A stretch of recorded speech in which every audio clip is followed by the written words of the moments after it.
Hi everyone, and welcome to Inside Archaeology. If you're new, my name is Rachel.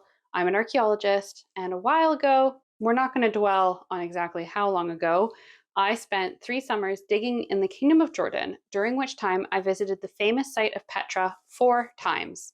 Not to humble brag too much. As one of the new 7 wonders of the world and cinematic location of the Holy Grail, Petra is a place that sparks the interest of many. But I have a question for you. What do you know about the people who built it? Have you ever heard of the Nabataeans? They're something of an archaeological enigma. They were a thriving, widely literate culture that left behind an impressive archaeological footprint, but very little of their own historical records.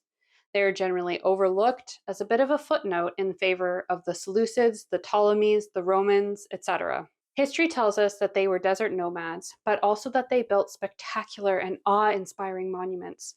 This begs the question of who were they? What was it that allowed them to prosper? What was their culture like? This is the second video in my wider series, The Builders of Petra, where we dig deep to try and answer some of these questions to give you a better understanding of one of the most gifted peoples of the ancient world. In the first video in this series, you can find it up here, we talked about their history. Today, we're going to cover their religion, technological innovations, art, cultural practices, and the other sites that they built and lived in besides Petra. Don't forget to subscribe to my channel so you don't miss the final video in this series, an archaeological tour of Petra, as well as to learn more about real-life archaeology and its discoveries. If you end up liking this video, don't forget to take a moment to like or share it. And if you want to go further and actively support Inside Archaeology and all that we do, all of our super thanks, Ko-fi donations, and Redbubble sales profits go back into improving and promoting the channel. Okay, everyone, let's dig in.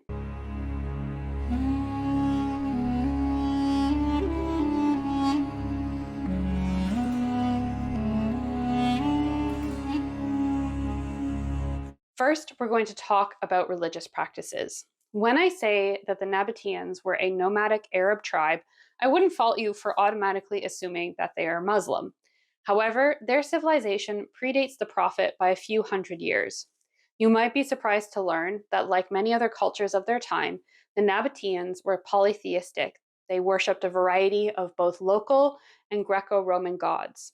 Most of their deities were part of the pre-Islamic Arab pantheon. They worshipped their gods at temples, high places, and through sacred stones known as beitels. They decorated their sacred places with geometric designs and made sacrifices to their gods, performed other rituals, and believed in an afterlife. Dishara was their supreme deity and the official god of the Nabataean kingdom, who enjoyed special royal patronage. This position is reflected in multiple inscriptions that describe him as the God of our Lord, the King. The name Dishara comes from the Arabic title Du Ash-Shara, which simply means the one of Shara, a mountain range southeast of Petra. His association with the Greek gods Zeus and Dionysus, his name, and his symbol of the eagle have led us to think that he was associated in some way with the heavens. Inscriptions from Hegra suggest that he was linked either with the sun or the planet Mercury. Al-Uzza was their chief goddess. She had various aspects, along with a multitude of attributes and symbols. We think her name means the mightiest one. Manat was the goddess of fate and was worshipped by followers for rain and victory over enemies. Al-Lat was a fertility mother goddess, also equated with the Greek goddess of Athena and Tyche and the Roman goddess Minerva. Al-Qam was the god of war and the night and the guardian of caravans. He was known as the protector of the clan and is said to have drunk no wine, which was typical of the non-agricultural desert gods. Al-Qutbay was the god of learning, commerce, writing, and divination. Other non-local gods worshipped in Nabatea include the North Syrian goddess Atargatis, who seems to have been amalgamated into the worship of Al-Uzza, also Isis from Egypt, Baal-Shamin from Canaan/Phoenicia/Syria, and the deified Nabataean king Obodat. The relationships between the gods are not always clear and seem to have been somewhat fluid. For example, Dishara is sometimes said to be the husband of Al-Lat, in other instances he is her son. Al-Lat and Al-Uzza are also sometimes said to be the same goddess. At first, the Nabataeans tended to represent their gods as featureless pillars or blocks, known as god blocks, also now sometimes called jinn blocks, where they cut away the whole top of a hill or cliff face and left only a block behind. Examples of this can be seen across their territory. However, over time, they were influenced by Greece and Rome, and their gods evolved to become more anthropomorphic and started displaying human features. Archaeological and historical evidence indicates that worship via sacrificing animals to the gods was common. While a Greek historian wrote that at one Nabataean site, a boy was sacrificed annually and buried underneath an altar, there is no archaeological evidence that they practiced human sacrifice. And since this is being written by an external source who, let's be honest, the Greeks tend not to like anybody but the Greeks, we need to consider this record with that in mind. The historian Strabo mentions that they worshiped the sun and set up altars to it in their homes. He added that they made daily offerings on these altars by pouring out liquid on them in tribute to the gods and also used incense. In terms of Nabataean culture and everyday life, we know frustratingly little about it. While examples of graffiti and inscriptions, largely of names and greetings, as well as minted coins, demonstrate that their populace was widely literate, except for a few letters known as the Petra scrolls, no Nabataean literature written by them has survived, nor was any noted in antiquity by foreign scholars. As a result, much of what we know about their culture comes from secondary sources, so not the Nabataeans themselves, but people writing about them who lived at the same time. The writings of Greco-Roman historians like Strabo, Josephus, Pliny, and Diodorus give us tantalizing glimpses into their lives. Diodorus described them as a strong tribe of around 10,000 warriors who rejected agrarian agriculture, fixed houses, and the use of wine. Study of their language, history, and use of proper names has suggested that their culture had multiple influences, something you would expect given how much they interacted with other cultures via their trade routes. Kitab al-Tabikh, the oldest known Arabic cookbook, contains a recipe for fermented Nabataean water bread made with a high-quality wheat flour called samid, which is finely milled and free of bran and baked in a tandoor. Clothes and textiles found in their graves and tombs have led to the conclusion that they wore clothing during the 1st and 2nd century BCE that was similar to their neighboring Judeans. Among the most common colors found in their textiles are yellow, which was made from saffron, and a bright red produced from madder. Blue textiles have also been discovered. Nabataean pottery is a distinctive bright red terracotta with fine modeling, painted floral and geometric decorations, and displays a smooth and matte finish. The exclusive use of floral patterns links back to the aniconism in their early religious practices. Another interesting and most recognizable aspect of some of their pottery is the thinness of the vessel's walls, some of which are between 1 and 3 millimeters. These are known as eggshell vessels. Such vessels were mostly shallow, open bowls, which would have been extremely difficult to make on the potter's wheel. Their other ceramic wares take many forms, including oil lamps, huge jars, pots, and flagons for storing perfumes and ointments. In terms of art, early Nabataean sculpture borrows heavily from Roman, Greek, and Syrian styles, but in later years became its own distinctive style. Certain elements stayed the same, but many others evolved into what is now understood to be Nabataean, including a trend for having flat, cartoonish, semicircular eyes. Beyond humans, they also sculpted animals such as birds, elephants, and camels. Sacred carved stones, also known as beetles, were a common way to depict their gods and goddesses and appear in abundance. They are often carved within shrines in both public and private places. Some have pedestals or are set within niches, and they can be of all sizes, they can be grouped together or stand alone. The carvings are rectangular and non-figural, though in some cases they have stylized eyes and a nose. Few instances of their paintings have survived. Most are fragments of purely decorative interior painting. In 2010, extensive ceiling frescoes were found inside a rock-cut dining room at Little Petra. They had long been concealed under soot from Bedouin campfires and other inscriptions. A 3-year restoration project has made them visible again. They depict, in extensive detail, imagery such as grapevines and cherubs associated with the Greek god Dionysus, suggesting that the space they occupy may have been used for wine consumption. In addition to being the only known example of Nabataean interior figurative painting that can be found in situ, they are one of the very few examples of surviving Hellenistic painting and have been considered superior to later Roman imitations of this style that can be found at Herculaneum. One of the things I find most interesting about the Nabataeans is the research that indicates that their women seem to have had many legal rights, a direct contrast to many of their counterparts in Greece and Rome at this time. Tomb inscriptions detail the equality of property rights between men and women's rights in matters of inheritance, as well as their ability to make decisions about their own property. The Petra scrolls detail the life of a woman called Etan, who lived in the 1st century CE and owned a large orchard of date palms at Haluza near the Dead Sea. Other evidence shows that women participated in religious activities and had rights to visit temples and make sacrifices. By the 1st century CE, Nabataean queens were depicted on coins, both independently and together with their spouses. Although the succession of the kingdom prioritized male rather than female or equal succession, it seems plausible that, like the Ptolemaic and Seleucid dynasties, marrying a female member of the royal family reinforced a ruler's position, especially so if the husband's claim to the throne was not as strong as his wife's. The Nabataean royal house adopted sibling marriage for several of its rulers. King Malichus II's wife was his half-sister Shekilith II, and their son Rabel II married his sister Gamalath as well. The relatively modern legal rights and attitudes Nabataeans had towards women was unique for its time and geography, and unfortunately, it would have come to an end when Nabatea came under the influence, both politically and culturally, of the Roman Empire and law. As I mentioned in the history video from last time, the Nabataean success was largely built on the back of their trade monopoly/empire, where they transported luxury goods from the ports of Yemen to the Mediterranean. To put it in modern terms, they were effectively the ancient equivalent to Amazon.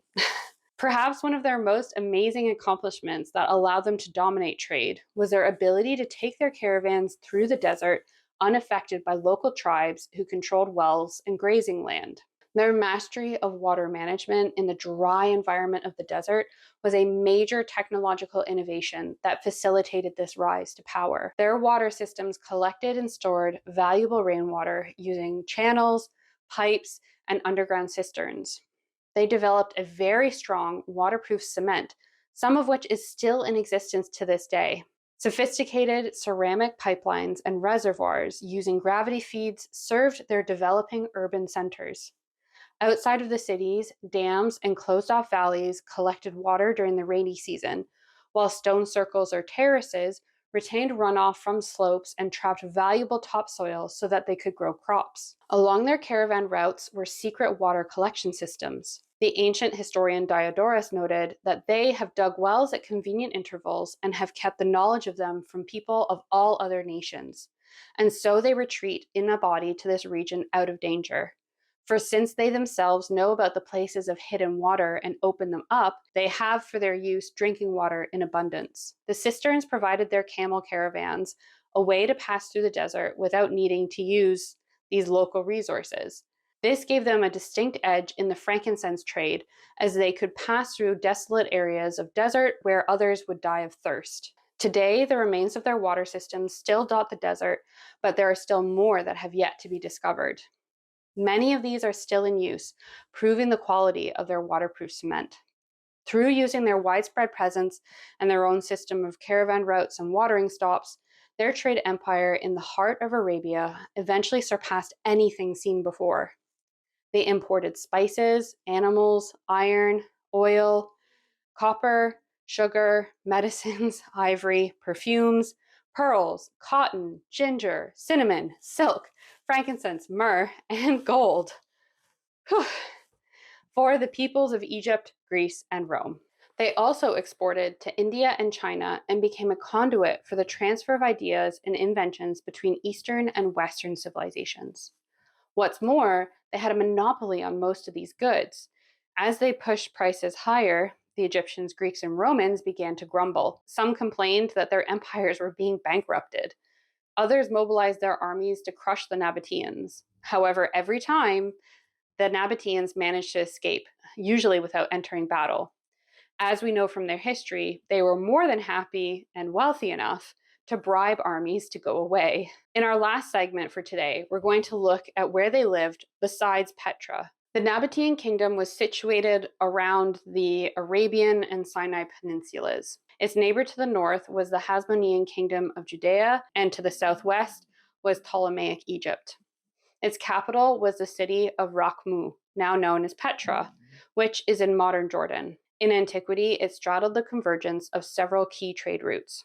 Bosra/Bostra was the northern capital, located in southern Syria. From the 1st century BCE and continuing for several centuries, this region saw unprecedented intensive settlement and development. At the end of the 1st century CE, Bosra was a second royal seat of the Nabataean kingdom. Nabataean inscriptions are found in almost every quarter of the city, and the remains of Nabataean buildings and architectural details have been found between the east arch and the line of the east wall of the town. Bosra contains many fine public buildings, including a bathhouse, theater, forum, and temples. There is a religious precinct consisting of 3 adjacent temples with connecting enclosures, approached from the east by a paved road that ran under a monumental arch. One temple found here is dedicated to Baal Shamin, another is dedicated to Dishara, and the third is a temple to the image of Si. Other monuments include a Nabataean arch, a circular colonnade, and a vast tripartite hall.